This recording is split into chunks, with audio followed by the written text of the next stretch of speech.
Welcome to our annual breakfast honoring the life and legacy of the Reverend Dr. Martin Luther King, Jr.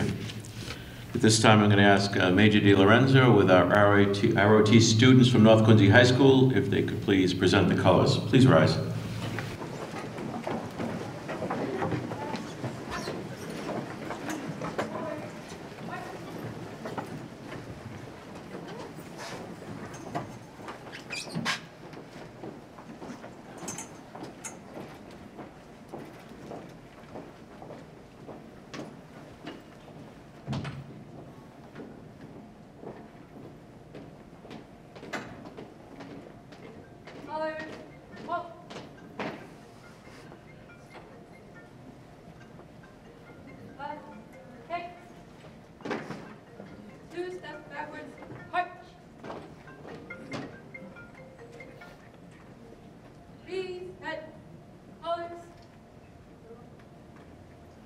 Now I'm going to invite the Quincy High School choral students to please lead us in the national anthem.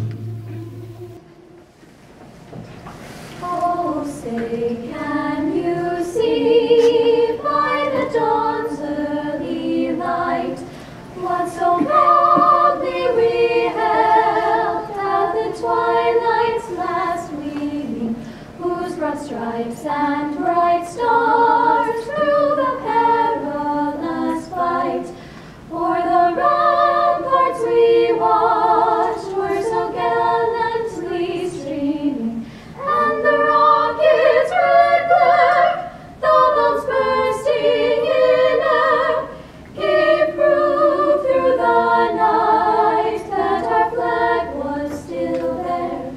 Oh, say does that star-spangled banner yet wave o'er the land of the free and the home of the brave?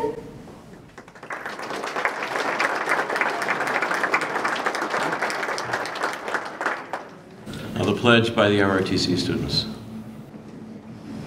I pledge allegiance to the flag of the United States of America and to the republic for which it stands, one nation, under God, indivisible, with liberty and justice for all.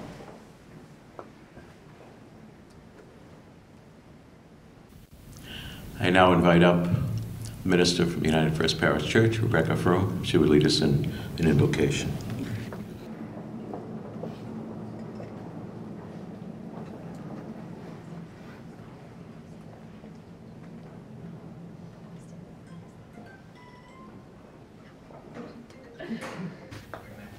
Let us take a deep breath together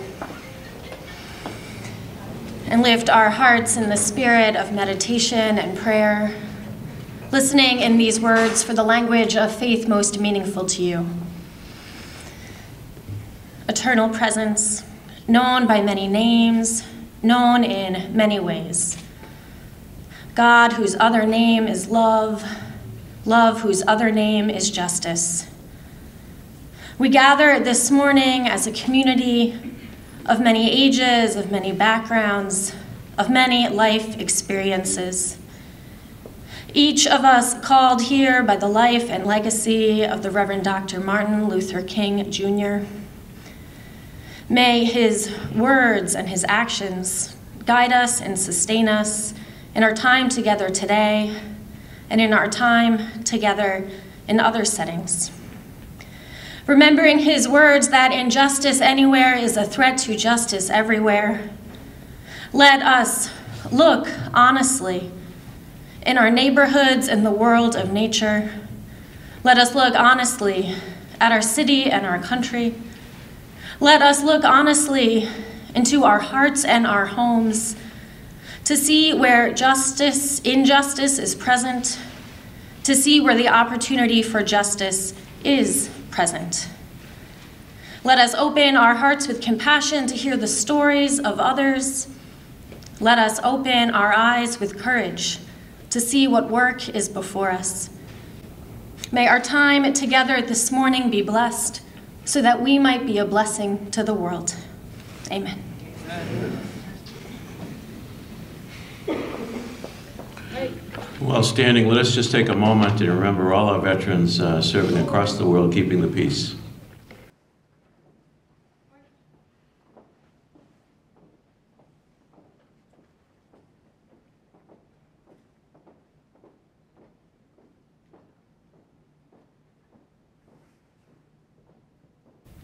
You may be seated. I'd like to acknowledge some of my colleagues in the room here today. We have with us, he was a speaker in the past, Senator John Keenan. We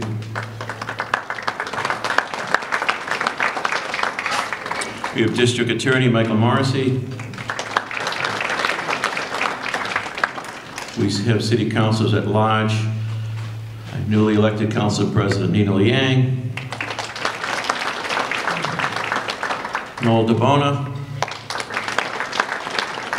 And Ian Mahoney. We also have some of our ward councils with us. Ward 1 Councilor David McCarthy. Ward 2 Councilor Brad Kroll. And Ward 5 Councilor Chuck Phelan. We also have School Committee Member Kathy Hubley. Also acknowledge the Superintendent of our schools, Dr. Rick Cristofaro.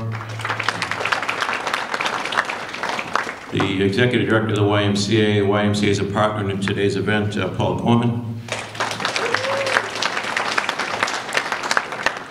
And I also want to thank our friends in labor. I know Mark Burns is here from Local 133. Thank you, Mark.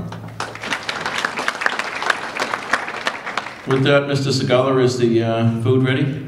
Okay, we're going to have the breakfast, and once everyone has their breakfast, then we'll come back to the formal program. I want to thank Mr. Keith Segala and the culinary students here at Quincy High School for doing the breakfast this morning. Let's hear it for them. They do an outstanding job. These are the future. These are our kids.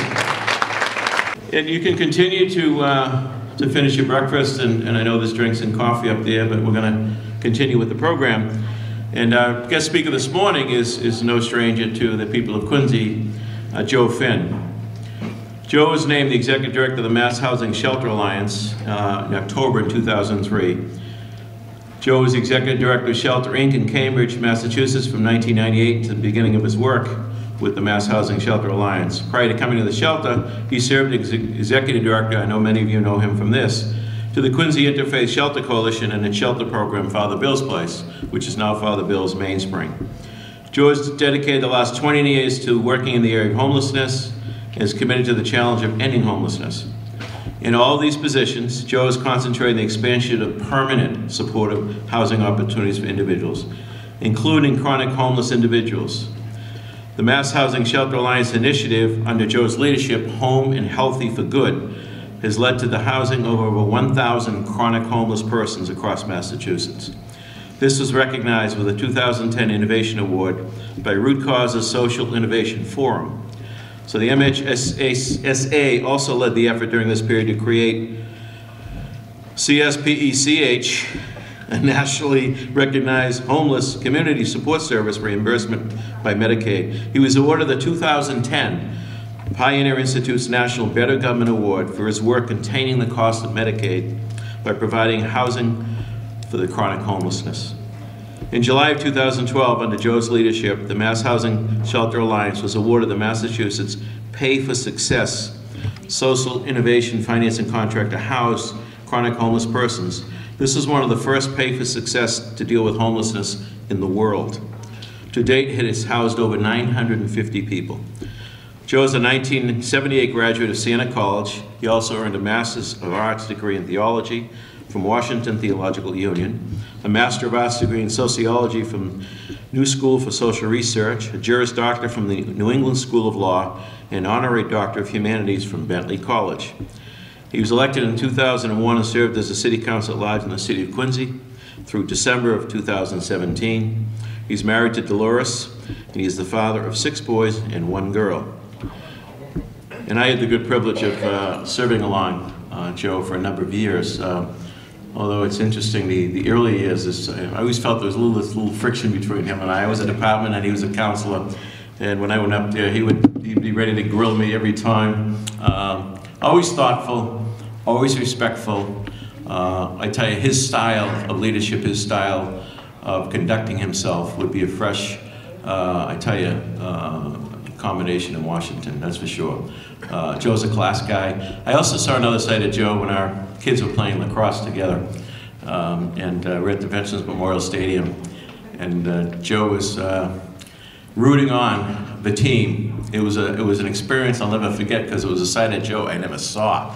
It was like out of this body experience. And I looked at his wife Dolores, and she said, "Yeah, that's my Joe." But at the end of the day, it really was about the passion, his passion for the sport of lacrosse, his passion for the kids playing the sport.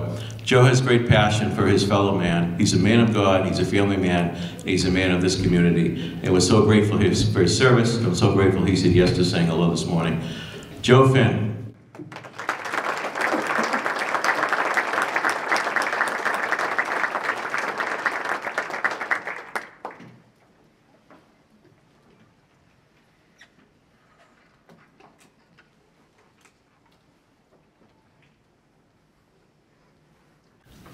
Thank you, Mayor Koch, for that wonderful introduction.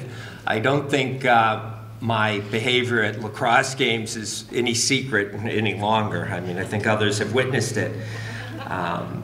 But again, Mayor Koch, thank you. Also, President of the City Council, Councilor Liang, and all my former council colleagues. Let me just stop there for a second. I think that it's a wonderful sign of the resiliency and hope of this city to see the diversity that we have today on our city council. And when I first started my career in 2002, if somebody at that time told me that there would be an Asian American woman who was the president of the city council, I'd have said, oh no, I find that kind of hard to believe. But if someone had told me that that president of that city council would be the freshman in high school who lived across the street from me, that would have even been harder to believe. And you can imagine the excitement I felt in 2015 when she invited me out to coffee to tell me that she was running against me. And Mayor, this is at that point where I have to make a little bit of confession. I used all of my energy to try to convince her to run for mayor. That's a trick I learned from our DA Morrissey, who I see here. Talking that. But again, members of the clergy, other elected officials, honored guests, it is an incredible honor for me to be here this morning to remember Dr. Martin Luther King Jr.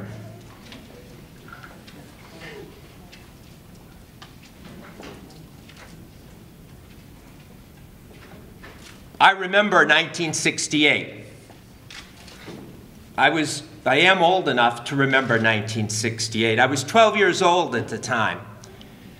And I got to tell you that one of the reasons 1968 sticks out in my mind is because growing up in a lower middle class family, somehow my parents had managed to eke out enough money to rent a ramshackle cottage on Shirley Reservoir to go for 2 weeks vacation for swimming and fishing and just a great time. It was the only time growing up that our family ever went away together on a vacation.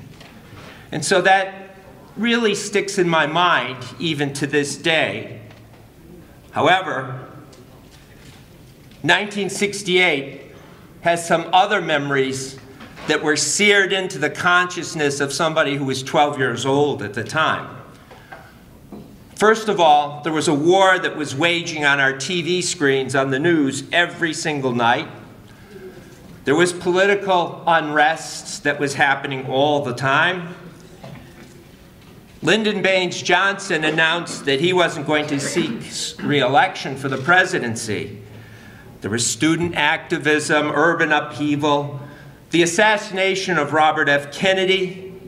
When I was in that little cottage out on Shirley Reservoir, the Soviet invasion of Prague, the Democratic Convention in Chicago, and of course, most significant for us today was the assassination of Dr. Martin Luther King Jr. in April of that year. Today, we gather here to share the memory of Dr. Martin Luther King. But what does it really mean for us to have memory? What does that even mean? Just this past December 2nd, a priest and theologian in Germany died. He was 91 years old, and his name was Father Johann Baptist Metz. And around 1979, published in 1980, he wrote his classic work, which was called Faith in History and Society. And the reason I bring it up today is because in that work, he said that there's two types of memory that we can have. One type of memory leads us away deceptively from the risks of the future. Memories where we do not take the past seriously enough, and where the past becomes a paradise without danger, a refuge from our present disappointments. Much like that summer cottage, when I think back of that, overrides some of the more darker and other memories I experienced in my family life. These types of memories are what we often refer to as the good old days. You know those, right? Where everything was great. And he wrote this back in 1980 or 1979, and I think about this. It's a type of memory where the past is filtered through a harmless cliche. But, he wrote, there's another type of memory. In that memory, or these memories he referred to as dangerous memories.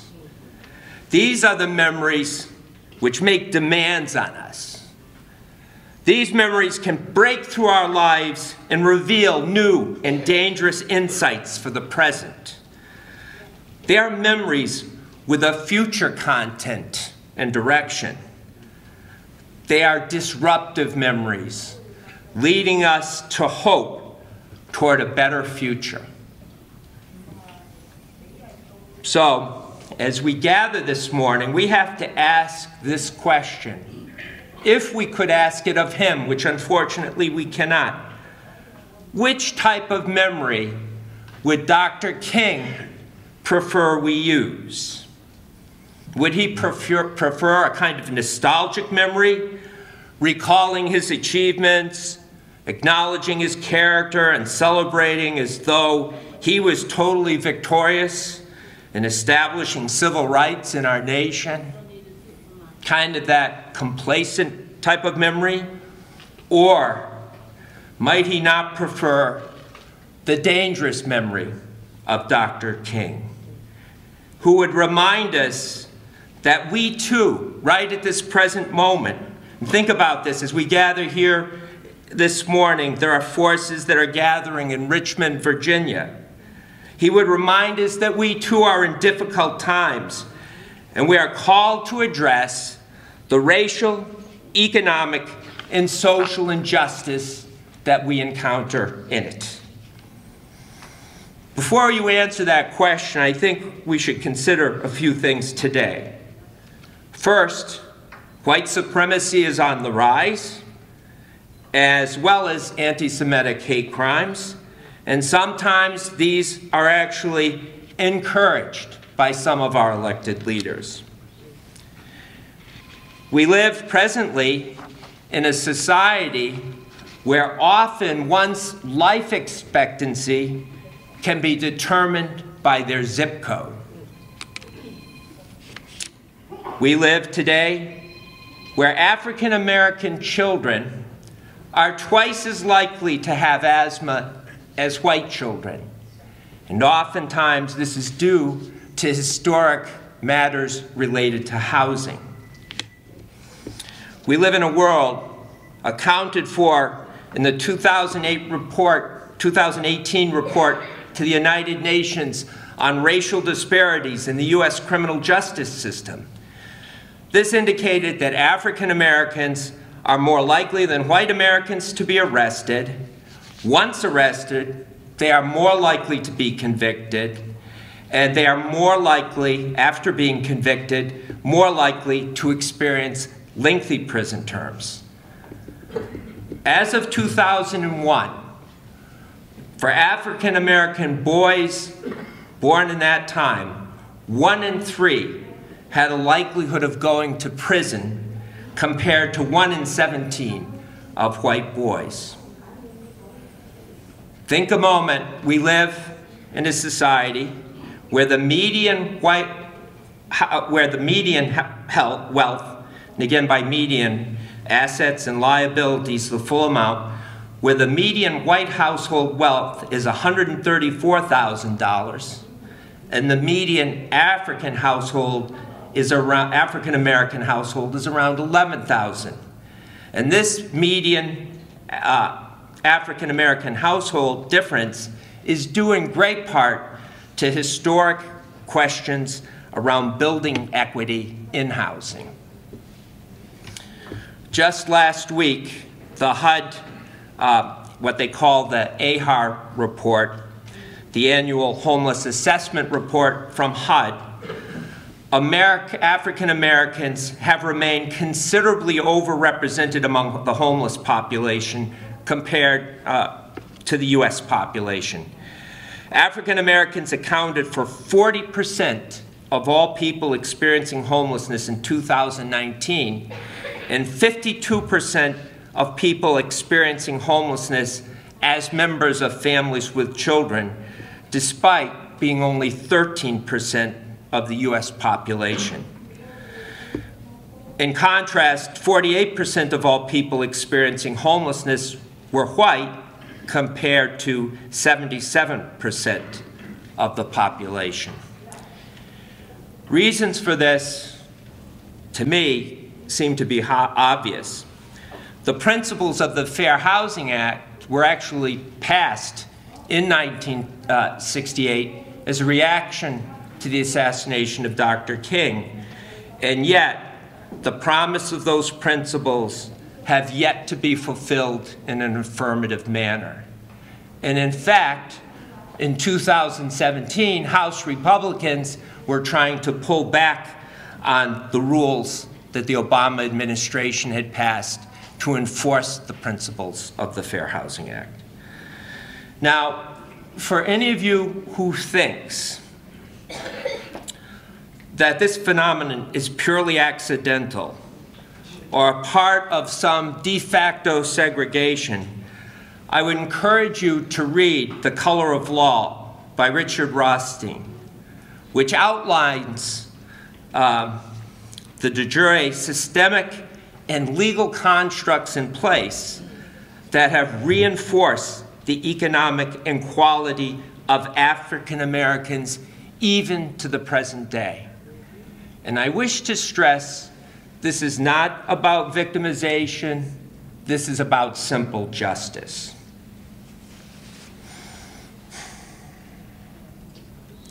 Martin Luther King was really a person of his time. He had his shortcomings and his failings, just like any one of us here today. But I think what really made him stand out was the fact that at a critical moment, he was willing to stand up, to speak out against racial injustice, to speak out against economic injustice, to speak truth before power, not in a violent way, but in a peaceful way, but yet was willing to suffer the violence and the consequences of speaking out. To me, that was key to what his memory truly is, because it speaks to each of us. Are we willing to do the same? It's important, you know. Why? Because we're not too far from that point when there will be anyone surviving who will actually remember having heard of Dr. Martin Luther King, or have seen him on the news, or have heard of his speeches. That time continues to pass. And so if his memory is to live in its truest sense of the word, then it becomes important that we decide what type of memory it is that we wish to have. He was in, when Dr. King wrote his famous letter from Birmingham jail, and it's interesting, he was in there for 11 days, I believe, and it occurred during Holy Week, and it was a time when they were trying to boycott the stores in Birmingham to, again, see if they could not override the segregation that existed within that city. But as he was in there, he was smuggling out this letter. He had first started writing on the margins, on the edges of a newspaper, and was smuggling these words out. And we hear all the time, at this time of year, people throw out the quotes of Dr. Martin Luther King. But there's one quote in that letter that strikes me, that just jumps out. And one of the things he noted, and I may be paraphrasing this a little bit, but he noted that time is neutral. And he was saying that to the people who said, no, the ministers that he was reacting to in that letter who had wrote and said, it's not time for justice. You need to wait. You need to be more patient. It isn't time for this. And he said that time is neutral.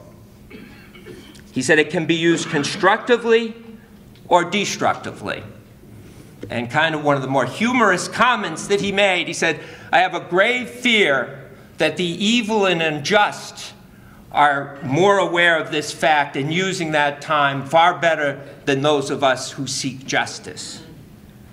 But I think it leaves us, if we are going to honor his true memory, his dangerous memory, then each of us have to ask ourselves that question: what are we going to do with our time as it relates to the society, to the community, to the state that we live in?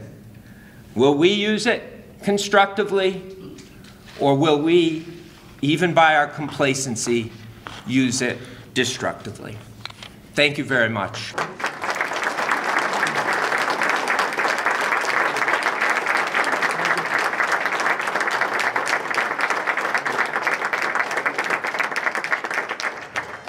Thank you, Joe, so much. Great words. Great words of challenge. I want to embarrass his son. Mike Fenn, will you stand up? Mike attended St. Joe's College with my son, but Mike broke the scoring record lacrosse up at St. Joe's. His father was very, very proud of that.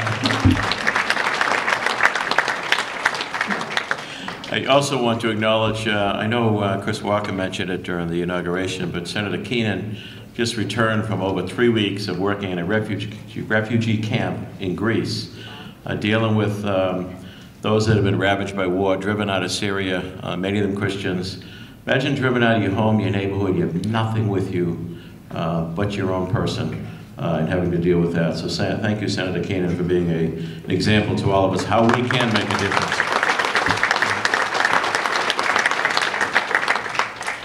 I'm going to ask now, we're going to have a performance by our Germantown Neighborhood Center music students. So we're going to have 3 performances. Our first performance is from Ali Boyd, who's one of our teens that comes to the Germantown Neighborhood Center Music Center.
Next up, we have Jonathan Tan.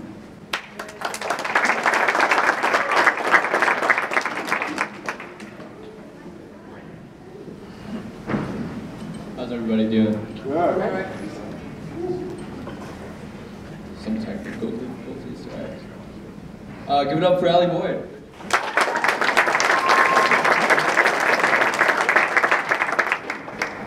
So I was thinking about Dr. Martin Luther King the other day, or a few days ago, and I couldn't really come up with the song that really sent a message through that I wanted to, so I wrote one.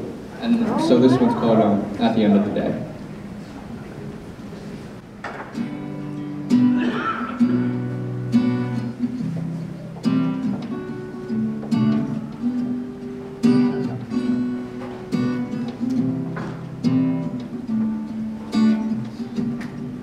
If you want, you can go alone.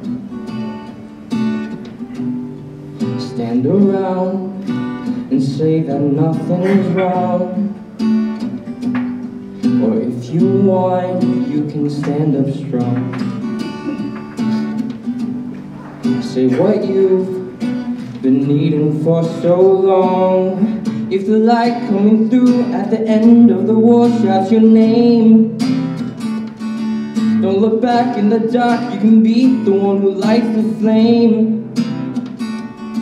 Don't let this world burn down in silence. Use your voice, don't use the violence. Maybe you will all have a dream by the end of the day. Alright. If you want, you can go alone. Sit around and say that nothing's wrong. We all need to keep each other strong. If we can't, then we just won't go on. If the light coming through at the end of the wall shouts your name, don't look back in the dark, you can be the one who lights the flame. Don't let this world go down in silence. Use your voice, don't use the violence. Maybe we will all have a dream by the end of the day. If you know what to do, you can stand with us too. Should we fall, we'll be joined by millions like me and you. If the light coming through at the end of the war shouts your name, don't look back in the dark, you can be the one who lights the flame. Don't let this world burn down in silence. Use your voice, don't use the violence. Maybe we will all have a dream by the end of the day. Oh, oh, at the end of the day. Oh, oh, oh, at the end of the day.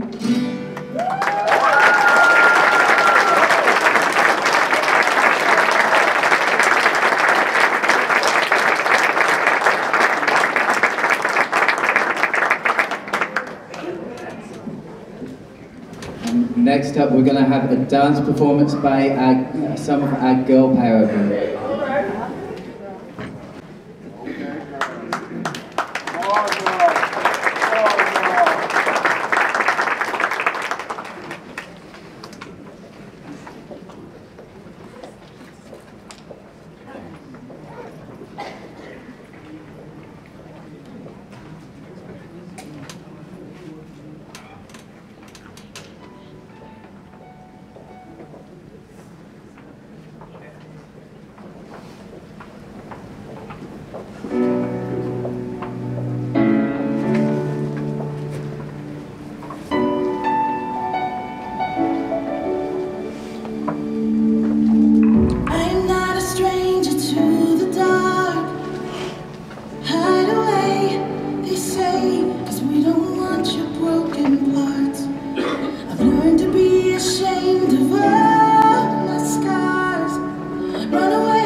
Thank you very much. And these were all performances from the South Shore YMCA Germantown Neighborhood Centre. Thank you. Have a great day.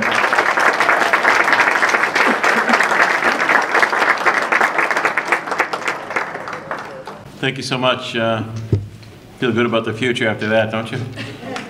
Remarkable. I want to again thank our high school students for the great work on the breakfast this morning, all the folks that helped put today together, our friends from the YMCA.